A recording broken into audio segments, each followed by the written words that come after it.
जय हिंद सभी को बेटा। सबसे पहले तो आप सभी का हार्दिक अभिनंदन और स्वागत। और इस वीडियो में हम लोग डिस्कस करने वाले हैं बीए पार्ट थर्ड के हिस्ट्री के पेपर सेकंड के ऊपर। और मैं आपको बता दूं कि जो हिस्ट्री का पेपर सेकंड है कंटेम्प्रेरी इंडिया 1947 से 2000 तक काफ़ी महत्वपूर्ण है। अच्छा, जीके के हिसाब से भी पर्याप्त महत्वपूर्ण है ये पेपर।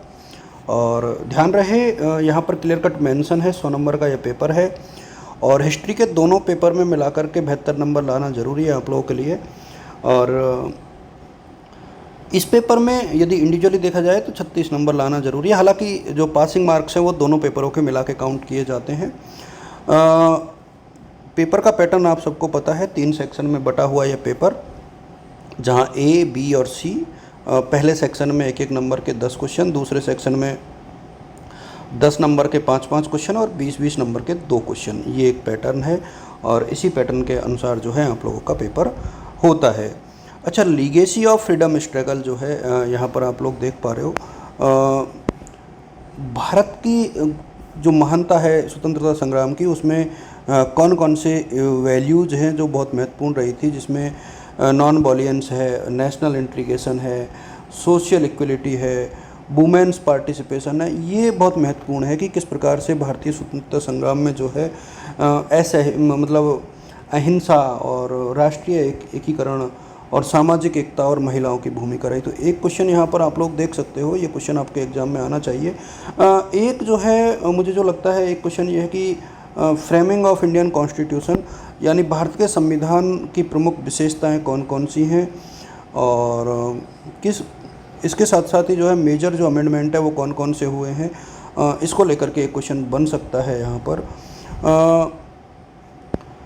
एक जो है बहुत इम्पोर्टेंट क्वेश्चन जो है मेरे सामने है कि भारत के जो रियासतें थीं उनको एकीकृत करने में किन किन समस्याओं का सामना जो है करना पड़ा, और किस प्रकार से भारत जो है 1956 में पुनर्गठित हुआ। ये कुछ चीज़ें हैं जो आपको बहुत अच्छे से देख लेनी चाहिए। यूनिट 1 में देखो, बड़ा पेपर है और सिलेबस भी काफ़ी बड़ा है इसमें। और अगला क्वेश्चन यदि आप लोग देखेंगे यहाँ पर यूनिट 2 को यदि आप लोग देखोगे तो कृषिगत सुधार और भूदान आंदोलन क्या रहे और किस प्रकार से जो है नियोजित अर्थव्यवस्था ने अपनी भूमिका इस दरमियान निभाई। तो एक क्वेश्चन आपको प्रमुख कृषि सुधार और इसमें भूमि जो भूदान आंदोलन है उसके ऊपर एक क्वेश्चन बनने की संभावना है। इसके बाद जो है भारत में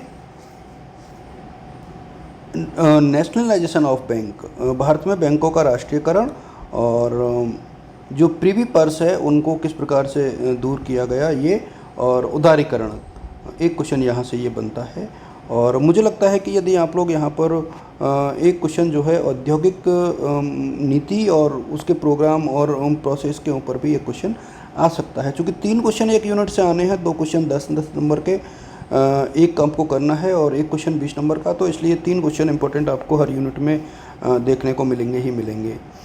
यूनिट 3 की हम लोग बात करें तो major political parties and their role in democracy, तो एक क्वेश्चन तो यहाँ पर यही बनता है कि भारत के प्रमुख राजनीतिक दल कौन कौन से हैं और उनका क्या योगदान है लोकतंत्र में। इसके अलावा one party dominance to coalition, यानी जो गठबंधन सरकार है उससे वन पार्टी का डोमिनेशन किस प्रकार से शो होता है। और भारतीय विदेश नीति के प्रमुख तत्व, देखिए ये क्वेश्चन एग्जाम के हिसाब से बहुत इंपॉर्टेंट है कि भारतीय विदेश नीति जो है उसके प्रमुख तत्व कौन कौन से हैं, क्योंकि ये एग्ज़ाम में कई बार पूछे जाने वाला क्वेश्चन है। ऑलमोस्ट हर बार इसको पूछा जाता है, तो ये भी आप लोगों को मेरे सामने देखना चाहिए। ये एक इम्पोर्टेंट है। दूसरा यदि हम लोग बात करें नॉन अलाइनमेंट और सार्क, यानी गुटनिरपेक्षता क्या है और सार्क क्या है, दोनों का संगठनात्मक ढांचा और भारत के लिए उसकी उपादेयता, यानी नॉन अलाइनमेंट मूवमेंट का हिस्ट्री आपको थोड़ा सा पता होना चाहिए, कब शुरू हुआ। भारत ही इसका संस्थापक राज्य रहा है। सार्क में भी भारत की भूमिका महत्वपूर्ण रही है, तो ये संगठन भी हमारे लिए उतना ही ज़रूरी है। यूनिट 4 की यदि हम लोग बात करें चेंजिंग सोशल स्ट्रक्चर, तो यहाँ पर देखिए challenges and problem of population growth, यानी भारत में जो जनसंख्या वृद्धि है उसकी चुनौतियाँ उसकी समस्या, बेरोज़गारी और गरीबी। तो एक तो आप लोग यहाँ पर ये देखिएगा। और इसके बाद जो है एक आपको देखना है सोशल मूवमेंट, जहाँ वुमेन, दलित और ओबीसी जो क्लासेज है उनसे रिलेटेड जो सोशल मूवमेंट है वो कौन कौन से रहे हैं। तो ये 2 टॉपिक यहाँ पर महत्वपूर्ण है आप लोगों के लिए। यूनिट 5 की यदि हम लोग बात करें, progress and achievement in science and technology, यानी 1947 से लेकर 2000 के बीच में हम लोगों ने विज्ञान और प्रौद्योगिकी के क्षेत्र में क्या विकास किया है। चेंजिंग ट्रेंड, अब ये देखिए ये थोड़ा सा बदल गया यहाँ पर।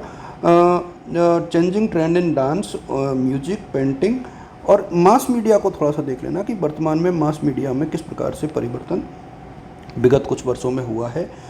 ध्यान रहे जो आधुनिक भारत है इसमें आपको एक तो सीक्वेंस याद रखना है कि कौन सी घटना कब हुई, और दूसरा एक चीज़ जो आपको बहुत गौर से पढ़नी है, देखनी है, सोचनी है, समझनी है, वो ये है कि